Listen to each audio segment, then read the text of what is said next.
Well, Tito, I have been, all this time, since 1986, I have been wanting to ask you a question. Oh. And I have never found the opportunity to do it. And I think this is a good time. Yeah. After all that happened in EDSA, after all of this uprising, etc., nandun na kami, dinala na kami sa Guam and then eventually to Hawaii. Bakit hindi kayo ang nagpresidente? You knew the characters that Alam were mo, involved and you were much more qualified than any of them. Your dad was giving me the government in the morning of Tuesday, February 25. I remember, Tito, I was there when he made the phone call to you. Correct. He was stopping. He was asking me to ask for it to postpone her oath taking. But I told him I will try. You know, Bong Bong, I did not intend to take over power in the first place. But while I was inside Camp Aguinaldo, Camp Crame, I was thinking about what will happen. And I said, if the military will take over, I will involve the country into a possible civil war. Because the election was just finished. There is a big block of votes that voted for Cory. There was a big block of votes that voted for your father. And I was not exposed to the electoral process at that point. I'm sure that if the military took over and I assumed power, I will have enemies inside my military organization also. And then there is a possibility that the two forces that fought in that election will combine. Was that likely?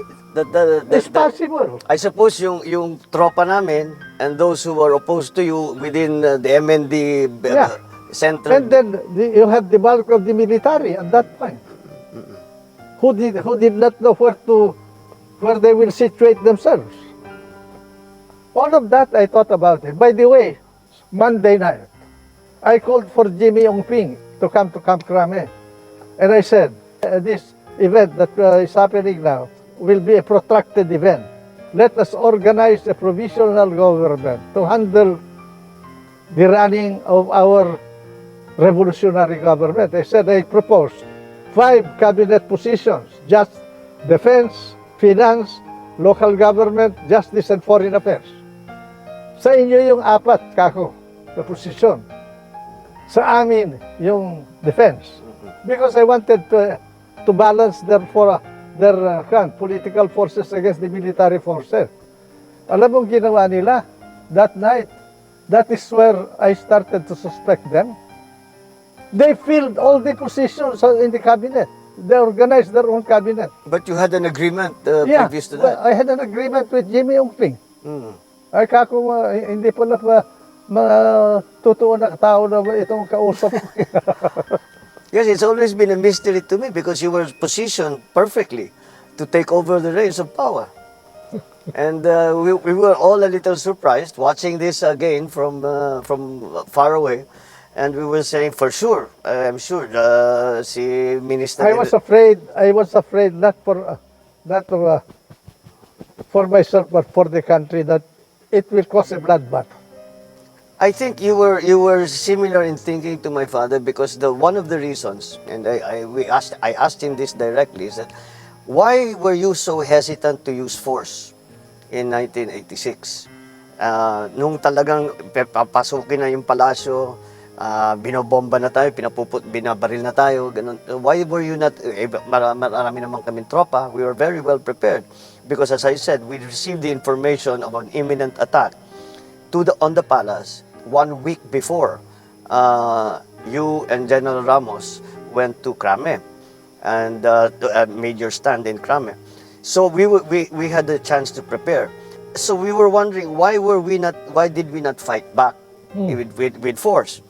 And he said that would have been the beginning of a civil war. Yeah. Which I think is exactly the way you saw it. And that afternoon of when you left the palace, I do not know whether you were with the president. I was. When he called me, first he asked me, do you have any troops around the palace? I said, Mr. President, we do not have any troops around the palace. I said, and but there are people firing at us. Well, those are not our people. Can you send someone to help us to stop those firings?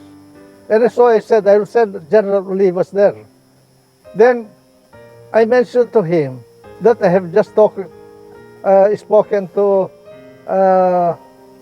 Ambassador Bosworth Bosworth at the time. at the time.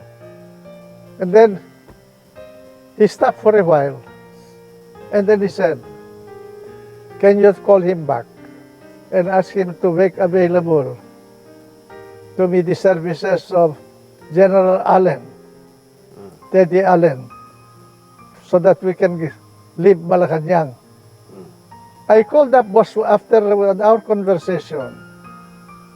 I called up Bosworth and I told him about the request of the President. After a while, Bosworth called me up and he said, can you ask General Ramos to coordinate with Teddy Allen to help in the departure of the President from Malacanang? And that's what I did.